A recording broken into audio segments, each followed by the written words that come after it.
안녕하세요. 뼈선생 채널 정형외과 전문의 신병기입니다.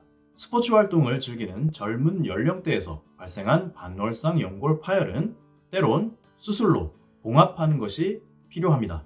그래야만 반월상 연골의 기능을 최대한 보존해서 차후 퇴행성 관절염이 오는 것을 방지할 수 있기 때문인데요. 그런데 반월상 연골을 봉합한 경우 수술 후 꼭 아셔야 될 것들, 신경 써야 될 것들이 참 많습니다. 이번 시간은 반월상 연골 봉합술 후 반드시 아셔야 될 사항 5가지 설명드릴까 합니다. 바로 본론 들어갑니다. 첫 번째, 수술 후 일정 기간 발을 디디시면 안 됩니다. 아마 반월상 연골 봉합술을 시행한 거의 모든 환자분들께서 수술 직후 집도의 선생님께 듣는 첫 번째 설명이실 텐데요. 발을 절대 땅에 딛고 걸으면 안 되고 꼭 목발을 사용해서 거동하셔야 됩니다 라고 들으실 겁니다.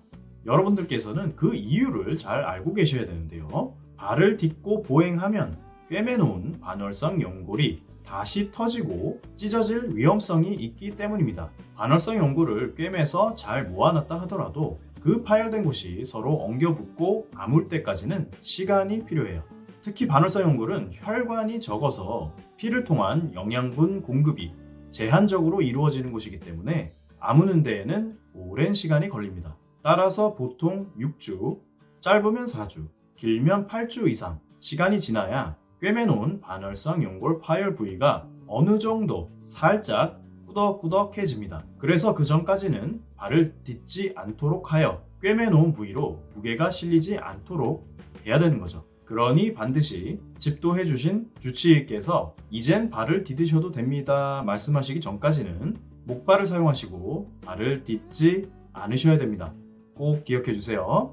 두 번째, 무릎을 굽힐 때에는 반드시 주치의가 허용한 각도 내에서만 굽히세요. 자, 이 내용 환자분들께서 간혹 간과하시기도 하지만 사실은 굉장히 중요한 내용입니다. 보통 반월상 연골 봉합술을 하신 환자분들께서는 수술 직후엔 어디까지만 무릎을 굽힐 수 있다 라고 설명을 들으시게 되고 시간이 지나면서 점진적으로 무릎을 굽히는 각도를 늘려나가게 됩니다. 그를 위해서 경첩이 달린 무릎의 운동 각도를 제한하는 보조기를 착용할 때도 많죠. 이것 역시 사실 상당히 불편한 절차인데요. 도대체 왜 이런 불편한 과정을 겪어야 되는지 그 이유를 잘 아셔야 됩니다. 우리 무릎은 폈을 때보다 구부렸을 때 허벅지 뼈와 정강이 뼈 사이, 특히 후방 쪽이 더 큰 압력을 받게 됩니다. 그 이유는 무릎을 굽히면서 허벅지 뼈가 슬라이딩 하듯이 뒤로 미끄러지기 때문인데요. 이를 롤백 현상이라고 합니다. 결국 쉽게 정리하면 무릎을 굽힐수록 무릎 관절 뒤쪽에 스트레스가 가해진다는 거죠. 그런데 반월상 연골은 파열되면 주로 뒤쪽, 후방부가 파열될 때가 많습니다. 그렇다 보니 봉합술을 받게 되는 반월상 연골 중 상당수는 후방, 즉 반월상 연골 뒤쪽 파열일 때가 많아요. 그리고 반월상 연골의 뒤쪽은 정강이뼈 후방부에 위치하죠.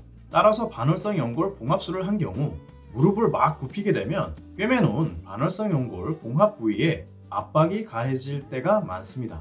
그럼 당연히 꿰매놓은 부위가 잘 아물지 못하거나 다시 터져버리는 위험성에 노출될 수 있겠죠. 따라서 수술 후 초기라면 반드시 주치의 선생님의 지침에 따라 무릎 운동 각도를 제한하며 움직이셔야 된다는 겁니다.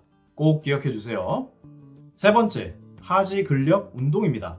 첫 번째 사항에서 설명드렸다시피 수술 후 일정 기간 발을 딛지 않도록 해야 된다라고 말씀드렸는데요. 그런데 우리 다리는 걷는 활동을 못하게 되면 필연적으로 근육이 퇴화, 즉 쪼그러들게 됩니다. 보행을 통해 지속적으로 하지 근육을 사용해야만 근육량이 유지되는데 걷지 못하게 되면 근육이 놀게 되니까 근손실이 발생하는 거죠. 그런데 이 근손실이 얼마나 심하냐에 따라서 차후 얼마나 빨리 일상생활로 원활하게 복귀할 수 있는지가 결정될 때가 많습니다. 즉 근력 손실이 심하신 분들은 걸을 수 있는 시기가 되어도 보행 시 무릎 앞 통증이 심하거나 보행에 힘을 받지 못하거나 균형 잡기가 어려워지는 등 여러 가지 불편감으로 고생하실 때가 많죠. 그러면 이런 상황을 최대한 피하려면 어떻게 될까요? 예, 그렇습니다. 운동하시면 되죠. 수술 직후에 발을 딛지 못한다 하더라도 할 수 있는 운동들 있습니다. 저는 일단 딱 두 가지를 알려드릴 건데요. 1번 운동, 누워서 다리 위로 들기입니다. 반드시 누워서 무릎을 펴고 발목은 머리 위로 제끼고 다리를 45도 듭니다. 이렇게 10초에서 30초간 버텨줍니다. 2번 운동이에요. 옆으로 누워서 다리 들기입니다. 수술한 다리가 위로 가게 모로 눕습니다. 무릎을 펴고 발목은 머리 위로 제끼고 45도 듭니다.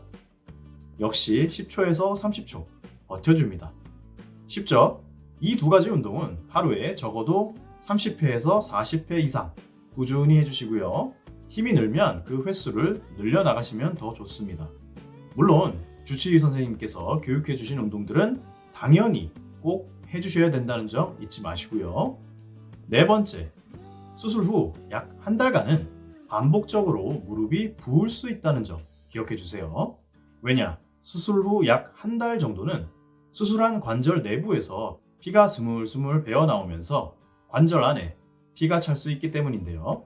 따라서 수술 후 약 한 달까지는 주치의 선생님께서 주기적으로 무릎의 부종을 확인한 뒤 주사기로 무릎의 피를 빼내실 수 있습니다. 수술 후 회복하는 정상적인 과정이긴 한데 환자분 입장에서는 좀 불편한 것이 사실이죠. 하지만 이 부종 때문에 적어도 당황하시거나 걱정하실 필요는 없다는 점을 기억해 주세요. 시간이 지나면서 자연스레 좋아질 때가 대부분이기 때문이죠. 단, 무릎이 단순히 붓기만 하는 게 아니고 갑자기 심한 열감과 통증을 동반한다거나 또는 수술을 받은 지 몇 개월이 지났는데도 계속 붓는 현상이 생긴다면 주치의 선생님께 꼭 무릎 상태를 체크받아 보시기를 권유드립니다. 마지막 5번째, 안타깝지만 반월상 연골 봉합술은 모든 경우에서 재파열의 가능성을 가지고 있음을 기억해 주세요. 그 이유는 앞서 말씀드린 바와 같이 반월상 연골이라고 하는 조직 자체가 풍부한 혈관 공급을 받지 못하기 때문인데요. 그렇다 보니 혈액을 통해 영양분, 치유인자, 성장인자 등을 공급받는 것이 제한적입니다. 게다가 앞서 말씀드린 것처럼 수술 후 보행 제한, 각도 제한 등 환자분 입장에서 답답하고 빡빡한 제한 사항들이 많다 보니 치유를 방해하는 변수도 많다고 볼 수 있죠. 그래서 실제 소수의 환자분들은 힘들게 봉합수술을 받으셨음에도 불구하고 안타깝게도 재파열이 되셔서 고생을 하실 수 있으며 그러한 경우 2차 관절 내시경 수술을 통해 망가진 조직을 제거할 때도 있습니다. 이 부분은 꼭 알고 계셔야 됩니다.